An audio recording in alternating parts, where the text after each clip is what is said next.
Hello students, class 10th physics electricity chapter की numerical series अपनी चल रही है। क्वेश्चन नंबर 12 आज हम डिस्कस करने वाले हैं। तो चलिए समझते हैं इस क्वेश्चन को। हमारे क्वेश्चन में क्या गिवन है हमारे पास, a conductor of 4 ohm is connected in series with another conductor of 8 ohm. A potential difference of 6 volt is applied across the combination. ये जो आप सर्किट देख रहे हैं ये क्वेश्चन में पहले से ही गिवन है यहाँ पर, ठीक है। कैलकुलेट करना है हमको यहाँ पर total resistance of the circuit. Second आपको फाइंड करना है करंट थ्रू द सर्किट, कितनी करंट इसमें फ्लो हो रही है। और लास्ट में फाइंड करना है आपको potential difference across each conductor. अगर ये क्वेश्चन आता है तो 3 मार्क्स में ये क्वेश्चन आपको मिलेगा, यानी 3 मार्क्स आपको इसके मिल जाएंगे। अब देखते हैं चलिए क्वेश्चन ये कितना आसान है या कितना टफ है। हमने आप लोगों से वादा किया है कि मैं आप लोगों को इलेक्ट्रिसिटी का एक एक टाइप का न्यूमेरिकल सॉल्व कराऊंगा और PYQs भी साथ में कराऊंगा, NCERT भी कराऊंगा, मतलब कि सारे टाइप के क्वेश्चन एक ही सीरीज में मिलने वाले हैं। तो ये सीरीज बहुत इंपॉर्टेंट है आप लोगों के एग्जाम के लिए। तो चलिए स्टार्ट करते हैं सॉल्यूशन। पहले पार्ट का अगर सॉल्यूशन निकाला जाए, यहाँ पर फर्स्ट पार्ट में देखते हैं, लिखा है total resistance of the circuit. तो आपको यहाँ निकालना पड़ेगा टोटल रेजिस्टेंस, ठीक है, टोटल रेजिस्टेंस, जिसे हमने यहाँ पर कैपिटल R से इंडिकेट कर लिया है। और इसके आगे आपको लिखना पड़ेगा कि कितने रेजिस्टेंस आपके सर्किट में है। देखिए यहाँ पर एक रेजिस्टेंस ये लगा हुआ और एक ये लगा हुआ। आप इस वाले को R1 का नाम दे दीजिए और इस वाले को R2 का नाम दे दीजिए। अगर एक और होता तो उसे आप R3 का नाम देते, एक और होता तो उसे R4 का नाम देते, ठीक है, ऐसे ही चलता रहेगा। लेकिन हमारे पास R1 R2 है तो आप यहाँ पर लिख देंगे R1 plus R2। Series combination में हम लोग डायरेक्ट रेजिस्टेंस को इस तरीके से ऐड करते हैं, ठीक है। और ये सीरीज कॉम्बिनेशन वाला ही क्वेश्चन है, क्योंकि यहाँ पर क्वेश्चन हमारे पास गिवन था इन सीरीज कॉम्बिनेशन। देखिए यहाँ पे लिखा हुआ है, देखिए इन सीरीज, तो ये सीरीज में है तो इसलिए आप इसको ऐसे ऐड करेंगे, ओके। उसके बाद क्या करेंगे आप, R1 R2 की जो भी वैल्यू है यहाँ पुट कर दीजिए। यहाँ पर है आपके पास 4 ओम और सेकेंड में है आपके पास 8 ओम। दोनों को आप ऐड कर लीजिए तो आपके पास कितना हो जाएगा, 12 ओम। तो ये हो गया हमारा पहला आंसर, यानी कि R की वैल्यू हमारे पास आ गई है 12 ओम, यानी रेजिस्टेंस टोटल जो है इस सर्किट में 12 ओम है, ओके। पहला पार्ट तो कंप्लीट हो गया है। अब चलिए सेकंड पार्ट में देखते हैं क्या है। सेकंड पार्ट में पूछा गया करंट थ्रू द सर्किट। तो सेकंड पार्ट हम यहाँ पे सॉल्व कर लेते हैं। फाइंड करनी है करंट, तो इसमें लिख देते हैं फाइंड करंट। चलिए फाइंड करंट लिख देते हैं, फाइंड करंट, ठीक है। करंट को हम लोग कैपिटल I से इंडिकेट करते हैं, ओके। यहाँ पर हम करंट फाइंड करेंगे। तो इसके पहले करंट हम लोग निकालें तो पहले हम बात कर लेते हैं ओम्स लॉ के बारे में। आखिर ओम्स लॉ क्या होता है आप सभी को पता होना चाहिए। तो यहाँ लिखना पड़ेगा आपको according to Ohm's law, according to Ohm's law.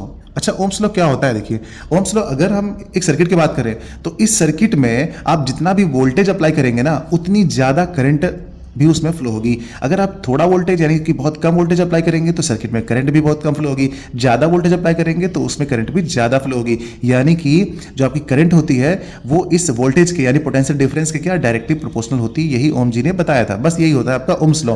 कहोगे सर उसमें R क्या कर रहा है, R बेटा वहाँ पे एक रेजिस्टेंस होता है जो कि कांस्टेंट होता है, बस इतनी सी बात है, ओके। तो यहाँ पर ये फॉर्मूला हमारे पास क्या निकल के आता है, अकॉर्डिंग टू ओम्स लॉ के बाद हम लिखेंगे V = IR।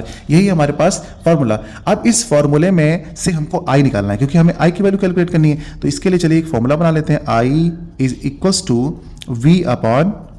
V की वैल्यू हम ऊपर लिख देंगे और R की वैल्यू नीचे लिख देंगे, फिर इसको हम सॉल्व कर लेंगे और हमारा आंसर आ जाएगा, ठीक है। चलिए सॉल्व करते हैं इसको। I = V, V की वैल्यू कितनी है यहाँ पे, V की वैल्यू है हमारी 6 वोल्ट, तो ये लिख देंगे 6। R कितना हमने निकाला है यहाँ पे 12, तो लिख देंगे यहाँ पे 12। इसको सॉल्व करेंगे तो हो जाएगा 1/2 और इसको और सॉल्व करेंगे तो आएगा 0.5 क्या एम्पियर। करंट की यूनिट हमेशा एम्पियर होती है तो आप इसे ऐसे लिखेंगे। तो इस तरीके से हम लोगों ने ये वाला भी सॉल्व कर लिया है। अब निकालते हैं इसका थर्ड पार्ट, जिसमें पूछा गया है calculate potential difference across each conductor, यानी हर एक कंडक्टर के रेस्पेक्ट में हमको निकालना पड़ेगा। तो थर्ड पार्ट में C पार्ट में हम लोग कैलकुलेट करने वाले हैं कैलकुलेट पोटेंशियल डिफरेंस। तो यहाँ पे निकालेंगे कैलकुलेट पोटेंशियल डिफरेंस अक्रॉस 4 ओम। तो यहाँ पे पहले हम 4 ओम के रिस्पेक्ट में निकाल देंगे और सेकंड टाइम हम निकाल देंगे 8 ओम के रिस्पेक्ट में, बस ये 2 बार पूछा गया है। तो इसके लिए हमको क्या करना पड़ेगा, फिर वही फॉर्मूला हमको निकालना पड़ेगा, V = IR according to Ohm's law. यहाँ पे हम लिख देंगे बाई ओम्स लॉ, आगे लिख देंगे बाई ओम्स लॉ, ठीक है। और यहाँ पर हम वैल्यू I की पुट करेंगे। I हम लोगों ने अभी निकाला था क्या, 0.5 है, यानी कि लिख देंगे 0.5 इंटू, और R कौन सा लिखेंगे यहाँ पे 4 है ना, 4 ओम, तो यहाँ पे लिख देंगे 4। अब इसको सॉल्व कर लेंगे तो कितना हो जाएगा हमारा 4 5 20, यानी कि यहाँ लिख देंगे 2.0 वोल्ट। ये आ गई आपके पहले के रिस्पेक्ट में 4 ओम के रिस्पेक्ट में इसकी वैल्यू। सेकेंड निकालेंगे हम लोग अक्रॉस 8 ओम।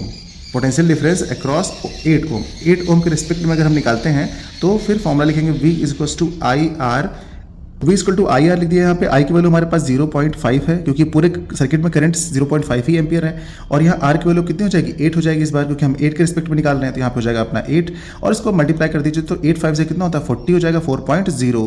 और ये V निकाल रहे हैं तो V की यूनिट क्या होती है, वोल्ट होती है, तो इतना आ गया। इस तरीके से हम लोगों ने जो है सारी वैल्यूज निकाल ली है। तो हमारे पास आंसर कितनी आया, देखिए टोटल रेजिस्टेंस हमारा आया था 12, फिर हमारी जो करंट आई थी वो आई थी 0.5 एम्पियर, फिर हमारे पास जो पोटेंशियल डिफरेंस आया था अक्रॉस 4 ओम वो आया था 2.0 यानी कि 2 वोल्ट आया था, और लास्ट में हमारा 8 ओम के रिस्पेक्ट में आया है 4 वोल्ट। इस तरीके से सारी वैल्यूज निकल आई। कितना कम समय लगा निकालने में, कितना आसान क्वेश्चन है। अगर ये क्वेश्चन आता है तो आपको कंप्लीट 3 मार्क्स मिल जाएंगे। तो बढ़िया, अच्छा क्वेश्चन है, इसकी प्रैक्टिस आप कर लीजिएगा। मिलते हैं अगली क्लास में एक नए क्वेश्चन के साथ।